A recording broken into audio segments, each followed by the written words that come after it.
রংটা দেখো খালি, এতে ধনেপাতা হলে ব্যাস। হ্যালো গাইস, সবাই হ্যালো গাইস, কেমন আছে সবাই? আশা করি ভালো হচ্ছে, সুস্থ আছে সবাই। বিএলটি ট্রিপল জিরো ব্লগে সবাইকে স্বাগত গাইস।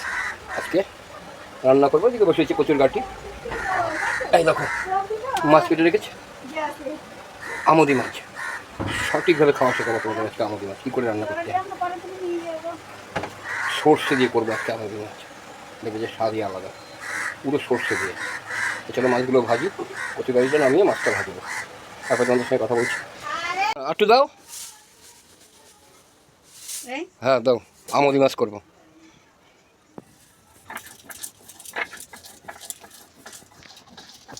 বাটা মশলার স্বাদই আলাদা। দেখো আজকে মিক্সচারে দেবো না মশলা, মিক্সচারের বাটি পড়েছে, আজকে বেটে করবো আমুদি মাছ এই সর্ষে বাটা দিয়ে। দেখো আমার কড়াইটা গরম হয়ে গেছে, দেখো আমুদি মাছটা ভাজবো এখন। এই যে তারপরে দেখাচ্ছি তোমাদের সিক্রেট রেসিপি আমুদি মাছ ভাজা।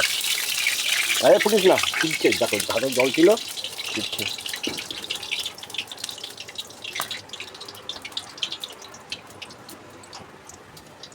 কড়াই দিয়ে ধুয়ে উঠে উঠছে।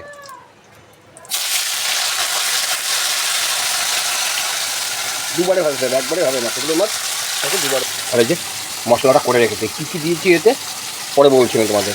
তার আগে একটা কথা বলি আমি মাছটা ভাজতে ভাজতে, যে আইকিউ বাড়ানোর কোনো ওষুধ নেই, শুধু ব্রেনকে পরিশ্রম করতে শেখাও। আর এই দেখো পান্তা ভাত নিয়েছি দুপুরবেলা, এখন পান্তা ভাত খাবো ডাল দিয়ে। ব্রেনকে পরিশ্রম করতে শেখাও, ব্রেনকে খালি রিভার্সে নিয়ে যাও, খালি ভাবো, আইকিউর অটোমেটিক বেড়ে যাবে। বসেছি একবার ভেজে নামিয়ে নিয়েছি, আর একবার নামিয়ে। আর আইকিউ মানে কি? ভাবনা, চিন্তা, কিছু বুঝে ওঠার ক্ষমতা, মনে রাখার ক্ষমতা, কার্জন, তাকেই বলা আইকিউ। সঠিকভাবে ভাবা, বুঝে উঠতে পারা যায় না, তার জন্য ব্রেনকে পরিশ্রম করাতে হবে। আমার শরীর যতটা পরিশ্রম করতে পারে, ধরো সাপোজ আমি 25 কেজি ওজন তুলতে পারি, কিন্তু আমার যত সময় জ্ঞান না হবে যে আমি 25 কেজি ওজন তুলতে পারবো, তত সময় আমি তুলতে পারবো না। 10 কেজি 15 কেজি দেখলে পরে ভয় পাবো, আর 25 কেজি দেখলে তো কোনো কথাই নেই।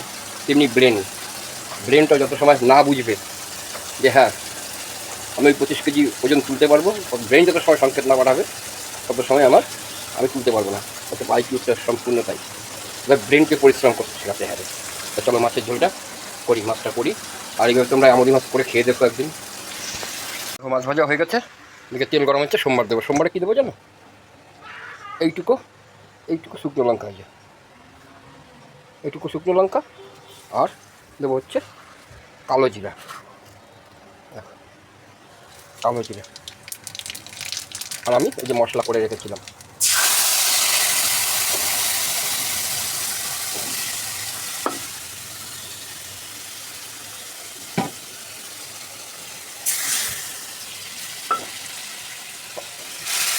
মশলাটা কী কী আছে জানো তোমরা?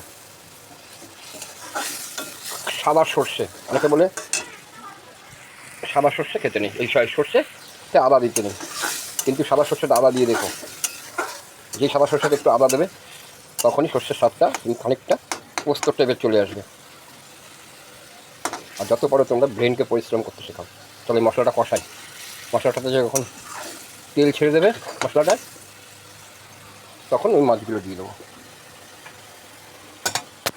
কষাতে থাকি মশলা।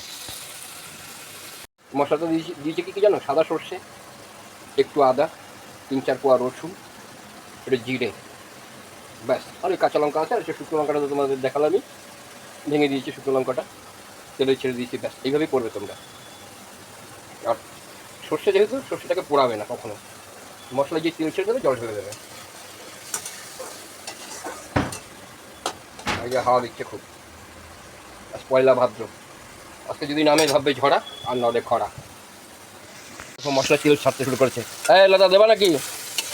দাদা চলো জল দেবো। দেখো মশলা তেল ছাড়তে শুরু করে দিয়েছে। আর এর থেকে বেশি করতে গেলে সর্ষেটা পোড়া লেগে যাবে, আর যেই সর্ষে পোড়া লাগবে তখন পিতো লাগবে সর্ষেটা। একটু জল দিয়ে দিই তাহলে।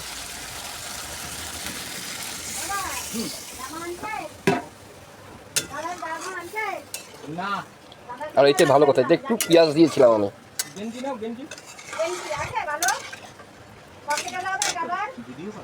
হ্যাঁ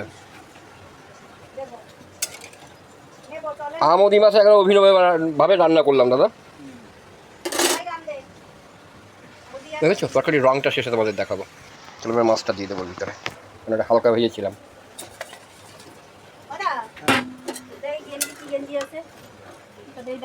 রঙটা কেমন দেখায়,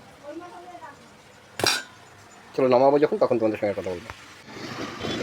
কই দেখি কী মাল আনছেন দেখান, বের করেন বের করেন বের করেন বের করেন। সব সব খেলা পাওয়া যাবে তো? কেমন লাগছে বলো? একটু কম টম রাখেন মশাই, নাহলে একটা নাইটি দেন, তাই পরে নাইটির দাম এখন সবচেয়ে কম বলো। দেখো তরকারিটা হয়ে গেছে, রঙটা দেখো এখনও। কাঁচা লঙ্কার তরকারি এর থেকে ভালো রঙ হতে পারে না। চলো তরকারি নামাই, তারপরে তোমাদের সঙ্গে আবার কথা বলছি। রঙটা দেখো খালি, এতে ধনেপাতা হলে ব্যাস, কিন্তু আমি ধনেপাতা খাই না, খুবই কম, বয়স হচ্ছে এখন, ধনেপাতা একটু গ্যাস হয়। দেখলে কীভাবে রান্না করলাম, সাদা সর্ষে, পেঁয়াজ, 2-4 কোয়া রসুন, কালো জিরা, ব্যাস কালো জিরা সোমবার দিয়েছি, একটা শুকনো লঙ্কা ভেঙে দিয়েছি, তোমাদের সামনেই দেখালাম। আর কি দিয়েছি, এই তো আদা, সাদা সর্ষের সঙ্গে আদা চলে, পোস্তর স্বাদ আসবে। ঠিক আছে, আজকের ভিডিওটা এই পর্যন্তই, দেখা হচ্ছে পরের একটি নতুন ভিডিওতে। ততক্ষণের জন্য সবাই ভালো থেকো, সুস্থ থেকো।